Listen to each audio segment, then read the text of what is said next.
به ونتوكل عليه ونعوذ بالله من شرور أنفسنا ومن سيئات أعمالنا من يهده الله فلا مضل له ومن يضلله فلا هادي له ونشهد أن لا إله إلا الله وحده لا شريك له ونشهد أن محمدا عبده ورسوله أما بعد فأعوذ بالله من الشيطان الرجيم بسم الله الرحمن الرحيم إن الدين عند الله الإسلام صدق الله مولانا العظيم وصدق رسوله النبي الكريم ونحن على ذلك من الشاهدين والشاكرين والحمد لله رب العالمين জামিয়া রবিয়া নূরে Medina প্রাক্তন ছাত্রদের পুনর্মিলনী ও ফজালা সম্মেলনের প্রধান মেহমান হযরতুল আল্লাম মাওলানা মাহফুজুল হক, যিনি ইতিমধ্যে আলোচনা করে আমাদের মধ্য থেকে বিদায় নিয়েছেন, প্রধান আলোচক হিসেবে কিছুক্ষণের মধ্যেই মঞ্চে এসে উপস্থিত হবেন হযরত মাওলানা মামুনুল হক সাহেব। সম্ভবত মাওলানা হামিদ জহিরি সাহেব আলোচনা করবেন, করে ফেলেছেন। আচ্ছা, এখন তো আমরা শুধুমাত্র মাওলানা মামুনুল হক সাহেবের অপেক্ষায়। সেই জন্য আমি দীর্ঘ সময় নিব না, নষ্ট করব না, লম্বা সময় আলোচনা করব না। যেহেতু এসেই পড়েছি, বসেই গেছি, কিছু কথা তো বলে বিদায় নেওয়াই লাগে। তাছাড়া রাতও কিন্তু কম হয় নাই, 10:30 বাজে না, 10:15, এমন করতে করতে 11টা, এরপরে তো 12টা বেজে যাবে। 12টা বাজবার আগে নিজেদের 12টা বাজায় বাড়ি ফিরে যেতে হবে। কাল আবার সকালবেলায় ফজর নামাজ উঠে তো পড়তে হবে, তাই না? লম্বা আলোচনা করা উচিত হবে না। তবে আমি এটা তো আশুলিয়ার মধ্যে পড়েছে না, গাজীপুর সিটি, কাশিমপুর। আমি শুনছিলাম যে কাশিমপুর হবে, হয়তো বা কাশিমপুর শুনলেই তো ভয় লাগে। কাশিমপুরে তো ছিলাম প্রায় 2 বছর, আরো বেশি, 2.5 বছরের মতো ছিলাম। যথেষ্ট মেহমানদারি করছে ওনারা। কাশিমপুরের লোকদের বিশেষ মেহমানদারি করার অভ্যাস আছে। যাই হোক, দীর্ঘ আলোচনা নয়, আমরা আলোচনা করি, কথা না বলি। আমি জানি মাঠটা অত্যন্ত ছোট মাঠ, বাংলাদেশের প্রায় সব বড় বড় আলোচকদের দাওয়াত দেওয়া হয়েছে। মাঠ যেহেতু ছোট, এই যে দেখা যায় এক একজনের অবস্থা কেমনে দাঁড়ায় আছে দেখছেন, ইলিশ মাছের মতো। ইলিশ ফাইল, জেলখানা এটারে বলে ইলিশ ফাইল। সময় থাকলে কিচ্ছা শোনাবো একদিন, আজকে শোনানো সম্ভব না। ইলিশ ফাইল টাইপের দাঁড়ায় আসে, দেখেন ইলিশ মাছ কেমনে রাখে দেখেন না, একটার সঙ্গে আরেকটা ঠেস লাগায়, ট্যাগ লাগায়। অবশ্য আমি 2011তে যখন গ্রেফতার হই, ফেসিবাদী আমলের প্রথম গ্রেফতার আমার 2011তে, মুফতি আমিন রহিমাহুল্লাহ যখন 4 এপ্রিল নারী নীতিমালার বিরুদ্ধে হরতাল আহ্বান করেছিলেন, হরতালের দিন সকালবেলা আমি গ্রেফতার হই। আমার সঙ্গে গ্রেফতার হয়েছিলেন মাদ্রাসার প্রায় 250 ছাত্র, ঢাকার নানা মাদ্রাসা। এরপর দিন আমরা যখন কেন্দ্রীয় কারাগারে যাই, আমাদের প্রায় অর্ধেক ছাত্রের জোর চলে আসে ইলিশ ফাইলে থাকার কারণে। ইলিশ ফাইলটা ব্যাখ্যা করে বুঝাইতে হবে, যারা জেলখানায় কোনোদিন যায় নাই ওদেরকে সহজে বোঝানো যাবে না। ফাইলের আগে একটা হিট হয়, হিট রুমের 2 পাশে এবং রুমের মাঝখানে চার কাতারের লোকেরা বসে, বসার পরে যখন বলে ঠিক আছে আপনারা শুয়ে যান, সবাই শোয়ার চেষ্টা করে, কিন্তু জায়গা তো কম, শুইতে পারে না, কেউ ফুট হয়ে যায়, অর্থাৎ দুই পাশের চাপে উপরে উঠে যায়। যে উপরে উঠে যায় তারে নিয়ে বাথরুমের সামনে সিট দেয়, ফলে প্রত্যেকেই কই মাছের মতো দাবড়ায় দাবড়ায় চেষ্টা করে কোনোভাবে পিঠটা ফ্লোরে লাগানো যায় কিনা। যদি পিঠ না লাগাইতে পারে তো ধাক্কায় অনেকে কাইত হয়ে যায়, কাইত হয়ে গেলে এইভাবে সব ইলিশ মাছের ফাইলের মতো হয়ে যায়। যা হোক, ছোট্ট জায়গা, অনেক যুবক ছাত্র জনতা মুসল্লি ভাইদের সমাগম এখানে হয়েছে। সত্যিকার অর্থে ওলামাদের মহব্বত আছে বলে এই অঞ্চলে যখনই আমি যে প্রোগ্রামে এসেছি, গতবারও বেশ কয়েকটা প্রোগ্রামে এসেছি, 10,000 20,000 পর্যন্ত মুসল্লিদের সমাগম হয়ে যায়। এটা এই অঞ্চলের একটা বিশেষ বৈশিষ্ট্য। যাই হোক, দীর্ঘ কথা নয়, মাওলানা মামুনুল হক সাহেব উনিও 9টায় চলে আসছেন। মাদ্রাসার পরিচালক ফারুক সাহেবের সঙ্গে যথেষ্ট মহব্বত আছে, তো সেক্ষেত্রে অনেক আগে থেকে চলে আসছেন, ওয়েটিংয়ে অপেক্ষায় আছেন। অপেক্ষায় থাকা তো কষ্টকর, উনিও হয়তো বা কিছুক্ষণের মধ্যে চলে আসবেন। আমি লম্বা কোনো কথা বলবো না। কোরআনুল কারীমের পরিচিত একটা আয়াত আমি তেলাওয়াত করেছি। আমি মনে করি এই আয়াতের বিষয়বস্তু আমাদের অনুধাবনে থাকা উচিত, আমাদের সকল মুসলমানের বুঝে আসা উচিত। শুধু বুঝে না আসবার কারণে ওয়াজ মাহফিলে তো যথেষ্ট সমাগম হয়, ওয়াজ মাহফিলের বাইরে আলেমরা যখন কোনো দিনই কাজ করতে চায়, দিন প্রতিষ্ঠার আন্দোলন সংগ্রাম করতে চায়, তখন কিন্তু আমরা ততটা সাড়া দেই না। আমাদের ধর্ম এর নাম কি? সবাইকে বলতে হবে নাম কি? আমাদের ধর্মের নাম কি? আমাদের জন্য ইসলাম ধর্মটা পছন্দ করেছেন কে? মনোনীত করেছেন কে? এটা একটা ভালো লাগার বিষয় না, যে আমাদের ধর্ম আমাদের জন্য মনোনীত করেছেন, পছন্দ করেছেন কে? বলে হুজুর আরো তো অনেক ধর্ম আছে, ইসলাম ছাড়া বা সমস্ত ধর্মগুলোকে আপনি প্রথমত দুই ভাগে ভাগ করতে পারেন। কিছু ধর্ম মানব রচিত, মানুষ তৈরি করেছে, আছে না নাই? আবার কিছু ধর্ম আল্লাহ তাবারক ওয়া তাআলা যুগে যুগে নবী রাসূলদের মাধ্যমে প্রতিষ্ঠিত করেছেন। আল্লাহ প্রদত্ত ধর্ম আর মানব রচিত ধর্ম। মানব রচিত ধর্মগুলোকে ধর্ম তো বলা হয় নামে, আসলে এগুলো কোনো ধর্ম নয়, এগুলো ধোঁকা, প্রতারণা, ভণ্ডামি।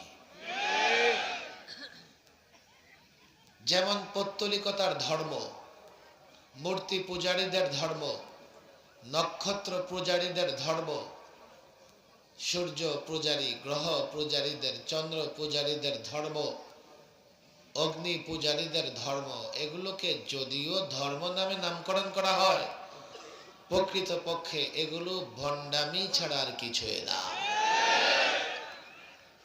আল্লাহ তাবারক ওয়া তাআলা আল্লাহ প্রদত্ত ধর্মগুলোকে আপনি দুটা ভাগে ভাগ করেন। কিছু ধর্ম আল্লাহ পাঠিয়েছেন বলে নবী রাসূল প্রেরণ করে, কিন্তু সেই ধর্মগুলোর মেয়াদ শেষ হয়ে গেছে ১৫০০ বছর আগে। হযরত মূসা আলাইহিস সালামের মাধ্যমে এক ধর্মমত এসেছে, ইহুদিদের ধর্ম। কথা ঠিক না বেঠিক? হযরত ঈসা আলাইহিস সালামের, এই তো আপনাদের এখানেই তো সাভারের ভেতরে খ্রিস্টান পল্লী মনে হয় আছে, তাই না? আশা বেরুলিয়াতে, একটু খেয়াল করে শুনতে হবে। আমি বলি না গিয়ে যান ভেঙে ফেলেন মারামারি করেন, এগুলো কিন্তু আমি বলি না। খ্রিস্টান ধর্ম হযরত ঈসা আলাইহিস সালামের মাধ্যমে প্রতিষ্ঠিত হয়েছে, আল্লাহ প্রদত্ত ধর্ম। আমরা সকল পয়গম্বরদের উপর ঈমান আনি, তাদের ধর্ম, তাদের ধর্মগ্রন্থগুলোতেও বিশ্বাস রাখি, কিন্তু এখন আর সেগুলোর মেয়াদ নাই। ১৫০০ বছর আগে সেগুলোর মেয়াদ শেষ হয়ে গেছে। মেয়াদ উত্তীর্ণ ঔষধ দিয়ে যেভাবে রোগীর চিকিৎসা করা যায় না, ওই ধর্মগুলো দিয়ে এখন আর জীবন যাপন পরিচালনা করা যাবে না। একটু খেয়াল করে বুঝেন, আমাদের সমাজে অনেক শিক্ষিত মানুষ আছে, আবার অনেক সাধারণ মানুষও না বুঝে তারা বলে ফেলেন যে যে কোনো ধর্ম মানলেই হয়, সব ধর্মই তো শান্তির কথা বলে, যে কোনো ধর্ম মানলেই হয়। তারা যারা একথা বলেন তারা ধর্ম কর্ম আসলে কিছুই বুঝে না। তাদের এই কথাগুলোতে বিশেষ করে রাজনীতিবিদ, রাষ্ট্র পরিচালনায় যারা থাকেন, তারা যখন এই ধরনের কথাগুলো বলেন, তো তাদের দলের অনুসারীরা, তাদের মতাদর্শীরা, তারা আবার সেখানে সেম্পিটি দেখায়, তারা আবার সেখানে সহনশীলতা প্রদর্শন করে, যার ফলে সাধারণ মানুষ তাদের ধোঁকায় পড়ে গিয়ে এমন একটা ধর্মমত মানে, যেই ধর্ম এখন আর চলে না, যেই ধর্ম দিয়ে এখন আর জীবনযাপন করা যায় না, জীবন পরিচালনা করা যায় না। সেই ধর্মগুলোর একদিকে মেয়াদ শেষ, আরেক দিকে যথেষ্ট বিকৃত হয়েছে। সেই ধর্মগ্রন্থে বর্তমান সময়ের প্রত্যেকটা সমস্যার সমাধান নাই, সমাধান দিতে পারে না। এজন্য আল্লাহ তাবারক ওয়া তাআলা পরিষ্কার বলে দিয়েছেন, ওয়ামাই ইয়াবতাগি গায়রাল ইসলামি দীনা ফালাই ইউকবালা মিন, কেউ যদি ইসলাম ছাড়া অন্য কোন ধর্ম তালাশ করে সেটা আল্লাহর কাছে গ্রহণযোগ্য হবে না। আমি যুক্তি দিলে রাতভর যুক্তি দিতে পারবো। আমি জানি যারা মাহফিলে আসে তাদের বিশ্বাস আমার মতোই, তারা আমার মতোই চিন্তা করে, তারা আমার মতোই কথা বলতে পছন্দ করে। আমি যুক্তি দিতে চাই না। তবে আজকাল একটা প্রজন্ম তৈরি হয়ে যাচ্ছে, রাজনীতির কারণে হোক কিংবা স্বার্থান্বেষী মহল, যারা মনে করে যে কোনো ধর্ম চলে। দেখেন, ধর্ম পালনের স্বাধীনতা আর ধর্ম সত্য হওয়া বিষয়টা এক জিনিস নয়। ইসলাম সব ধর্ম পালনের স্বাধীনতায় বিশ্বাসী। জবরদস্তি করে ইসলাম কাউকে মুসলমান বানাতে বলে না। প্রত্যেক ধর্মের লোকেরা নিরাপদে তার ধর্মকর্ম পালন করবে, সেটা মানব রচিত হোক কিংবা আল্লাহ প্রদত্ত প্রাচীন ধর্ম হোক। কিন্তু এর মানে এই না সেটা সত্য হতে হবে। এটা ইসলামের উদারতা, এটা ইসলামের সহনশীলতা। জোর করে কোনো ধর্মের উপরে, ধর্মের লোকদের উপরে ইসলাম চাপিয়ে দেওয়া যায় না। এজন্যই তো বাংলাদেশে সব সংখ্যালঘুরা নিরাপদ। এই জন্যই তো বাংলাদেশে সব ধর্মের লোকেরা নিরাপদ। কেননা জোর করে মুসলমান বানানোর নীতি ইসলামে নাই। আর যারা সেকুলারিজমে বিশ্বাসী, ধর্ম নিরপেক্ষতায় বিশ্বাসী, আমাদের প্রতিবেশী রাষ্ট্রে দেখেন মুসলমান নিরাপদ নয়, খ্রিস্টান সম্প্রদায় তারাও নিরাপদ নয়, বৌদ্ধ সম্প্রদায় তারাও নিরাপদ নয়। তারা যদিও সেকুলারিজমের কথা বলে, ধর্ম নিরপেক্ষতার কথা বলে, কিন্তু তাদের ধর্মে সহনশীলতা নাই, উদারতা নাই, তাদের চিন্তায় সহনশীলতা নাই, উদারতা নাই। দুর্ভাগ্য তো আমাদের, আমরা উদার চিন্তা করি, আমরা সহনশীল, তারপরেও দেখবেন আমাদের গালি দেয় সাম্প্রদায়িক, জঙ্গিবাদী, উগ্রবাদী বলে। এটা ওরা ভয়ে কথা বলে। তারা জানে যে ইসলাম শান্তির ধর্ম। মানুষ যদি ইসলাম জানতে চায়, বুঝতে চায়, একটা সময় সে ইসলাম গ্রহণ করে ফেলবে। ইসলামোফোবিয়া, ইসলাম আতঙ্ক তৈরি করে মানুষকে যদি ইসলাম থেকে দূরে রাখা যায়, তাহলে তারা সফল হবে। তাহলে তারা ইসলাম এবং মুসলমানদের উপর দমন নিপীড়ন চালাতে পারবে। আমার সঙ্গে আপনারা খুব সুন্দরভাবে উচ্চারণ করবেন, এটা বিশ্বাস। আমাদের ধর্মের নাম কি? বলেন সবাই, নাম কি? নিউ ইয়র্কের নতুন একজন মেয়র হয়েছেন Zohran Mamdani. Zohran Mamdani, Donald Trump. Zohran Mamdani যখন নির্বাচন করেন, ডোনাল্ড ট্রাম্প বলেন এটা ইমিগ্রেন্ট, তাকে ধরো, জেলে বড়, দেশ থেকে বের করে দাও। জোহরান মামদানি 9% মুসলমান, নিউ ইয়র্কের 9% মুসলমান, একজন মেয়র ক্যান্ডিডেট গর্ব করে বলতেছে আই এম মুসলিম, আমি মুসলমান। গতকাল ট্রাম্পের ডান পাশে দাঁড়ায়া জোহরান মামদানি বলতেছে ইসরায়েলি ইহুদিরা গাজা ফিলিস্তিনিদের উপরে জেনোসাইড গণহত্যা চালাচ্ছে এবং এটা দুর্ভাগ্য আমেরিকান সরকার সহযোগিতা করতেছে। আমি জানি না জোহরান মামদানি তার চরিত্র তার ক্যারেক্টার সম্পর্কে পুরোপুরি জানা আমার নাই।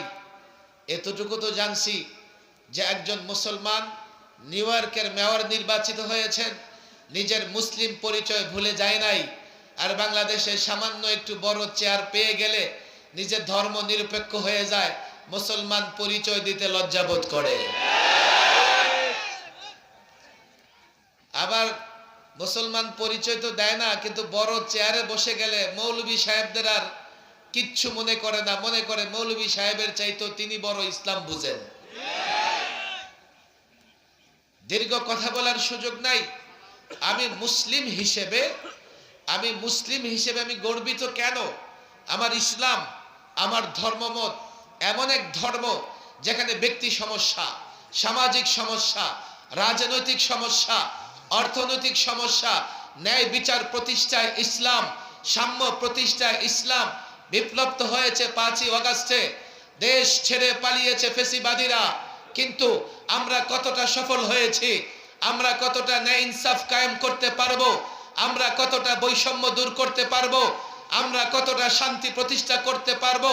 আমরা কিভাবে দুর্নীতি মুক্ত, জুলুম মুক্ত, বৈষম্য মুক্ত বাংলাদেশ গড়ব? আমি জানি না, আমি বলতে পারবো না, আমি ততটা আশাবাদী নই।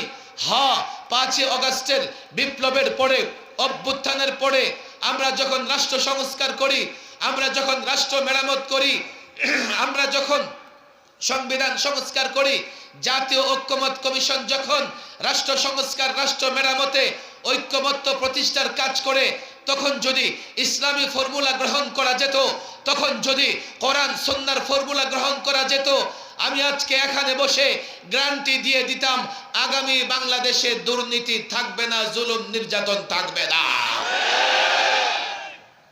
যেহেতু আবার পুরনো সিস্টেমে চলে গেছি, কিছু ইজম দিয়ে, তন্ত্র মন্ত্র দিয়ে 9-6 করে আমরা রাষ্ট্র মেরামত করবার চেষ্টা করছি। আমি তো বলি রাষ্ট্রের জনগণের ভাগ্যের তেমন পরিবর্তন হবে না।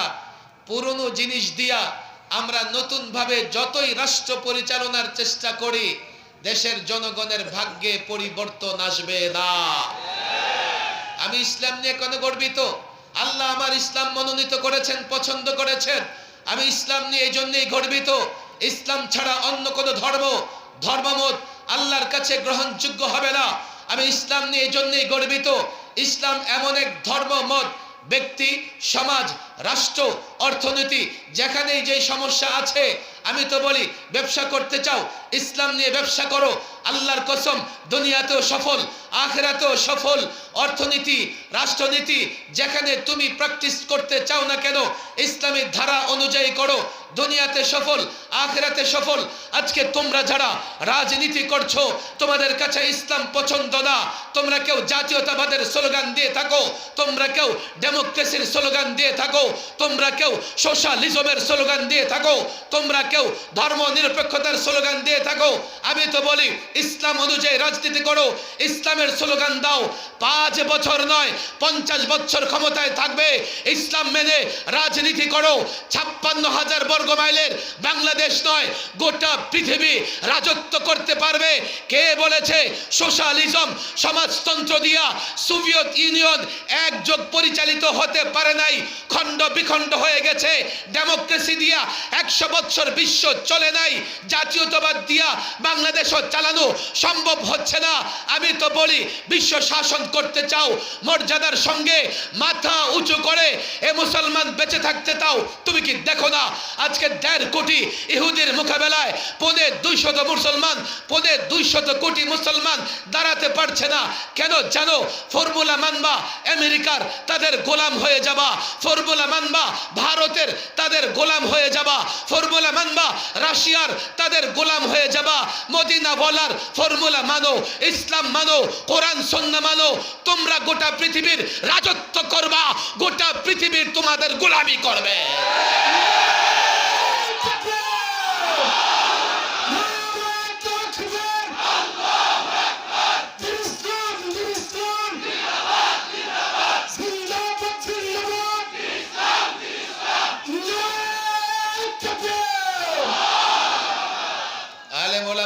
ছাত্র জনতা এখানে আসে, আপনারা আমার সঙ্গে একমত হবেন, এই জন্যই তো মাহফিলে এসছেন।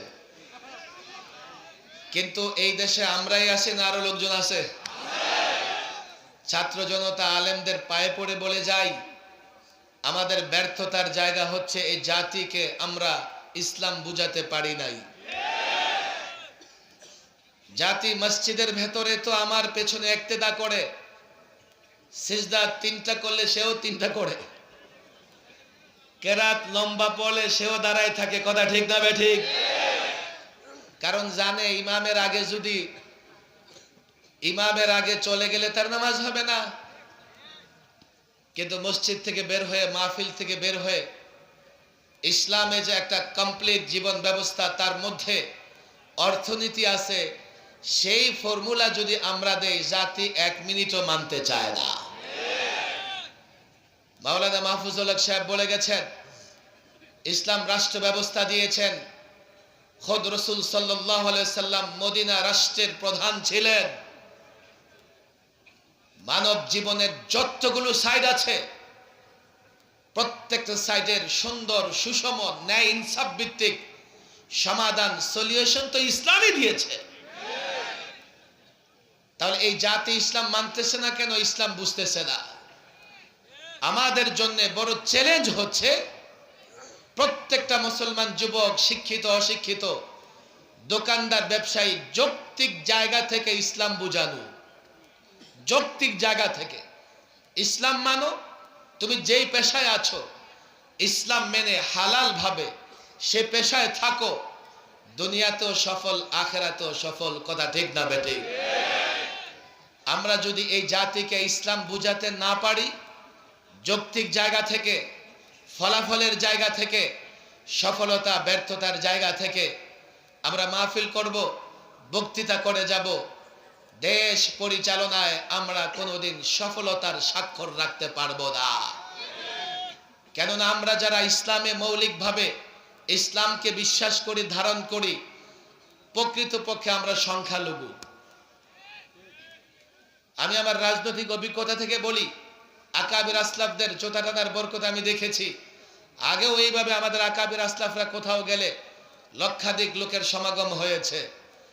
কিন্তু রাষ্ট্র কে পরিচালনা করবে? রাষ্ট্র কার হাতে ন্যস্ত করা হবে? রাষ্ট্র কার হাতে নিরাপদ? ন্যায় ইনসাফ কে প্রতিষ্ঠা করবে? ওলামা একরামকে সেই জায়গায় সাধারণ মানুষ দেখতে চায় না। যার জন্য বরাবরই রাষ্ট্র পরিচালনার রেস কিংবা প্রতিযোগিতায় ওলামা একরাম পিছনে চলে যায়। আমার মনে হয় আধুনিক যুগে আমরা খুব সহজে বুঝাতে পারছি। অন্য তন্ত্র মন্ত্র দিয়া যারা রাষ্ট্র পরিচালনা করতে চায়, আমি একটা কথা বলি, আপনারা ওগুলোকে ওয়াটারপ্রুফ ঘড়ি মনে করেন। জাতীয় ঐকমত্য কমিশনে আমি বলেছি, আপনারা তন্ত্র মন্ত্র, লেফটিস্ট, রাইটিস্ট, আপনারা যারা আছেন, ডানপন্থী, বামপন্থী, আবার কিছু আছে রামপন্থীও,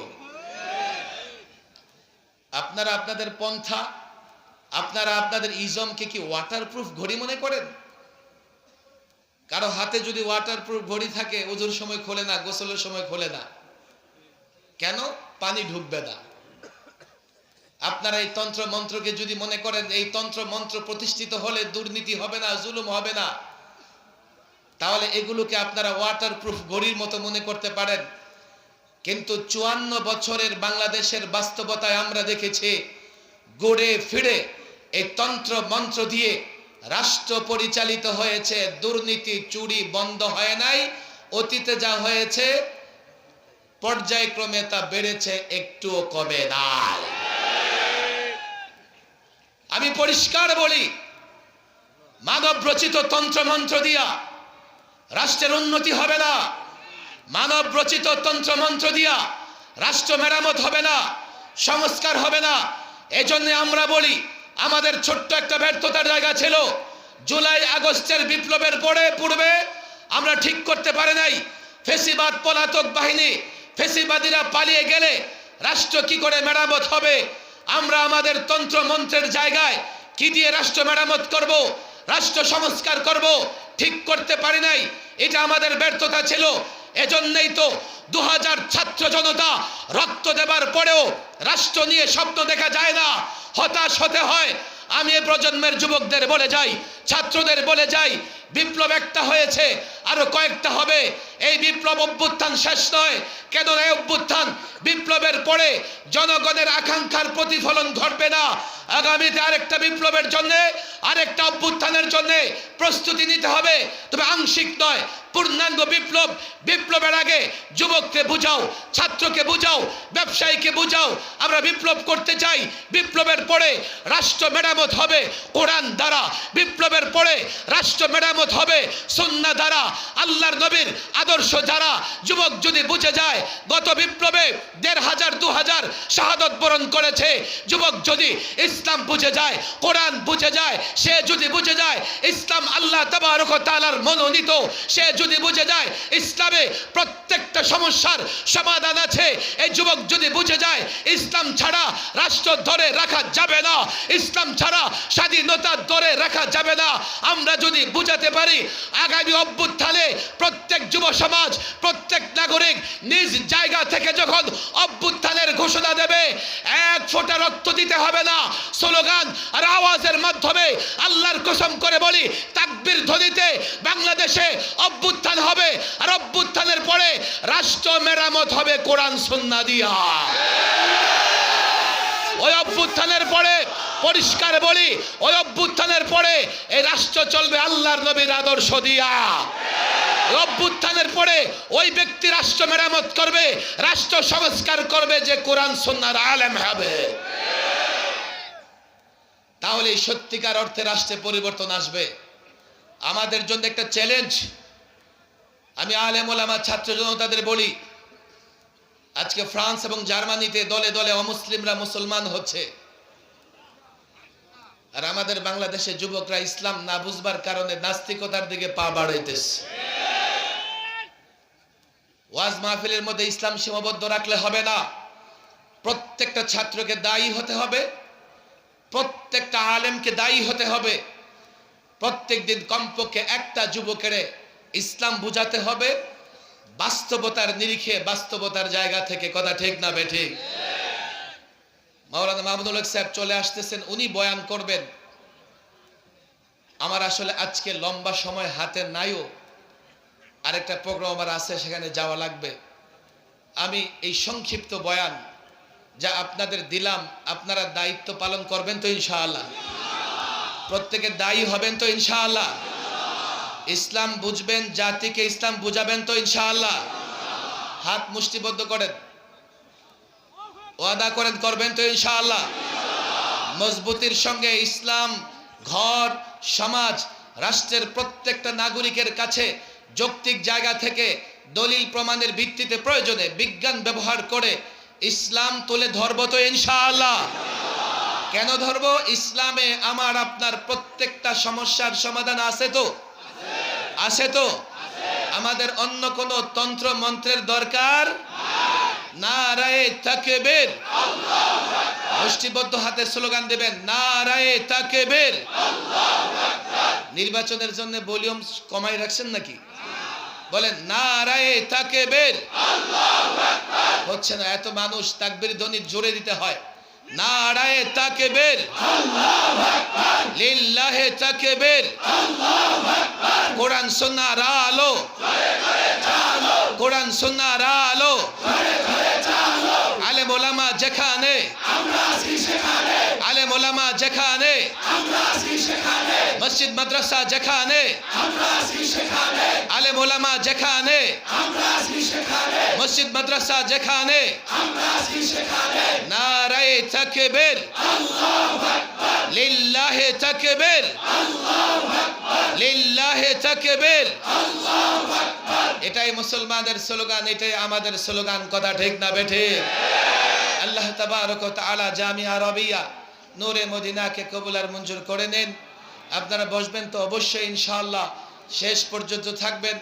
আপনাদের কাছে দোয়া চাই, আমিও দোয়া করি আল্লাহ তাবারক ওয়া তাআলা আমাদের সকলকে ঈমান এবং ইসলামের উপরে অবিচল অটল থাকবার তৌফিক দান করুন। ওয়া মা তাওফীকি ইল্লা বিল্লাহ ওয়া মা আলাইনা ইল্লাল বালাগ।